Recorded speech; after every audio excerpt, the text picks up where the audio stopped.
When talking about volunteers as opposed to employed members of staff, there are several issues that can arise.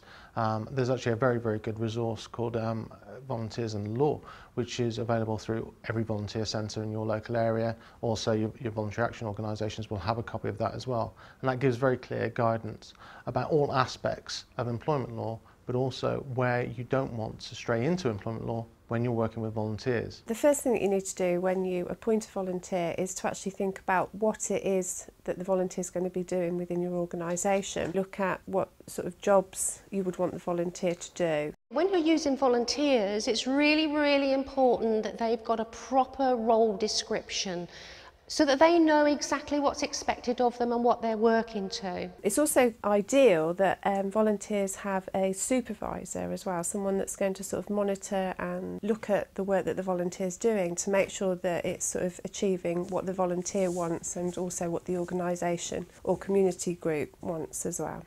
There's lots of organisations or forums that community groups can join which can help them with supporting sort of volunteer coordinators and people that look after volunteers within the organisation. To find out more about volunteering, use the websites, and a website that I'm very familiar with as I'm a V-involved worker is the V-Inspired website.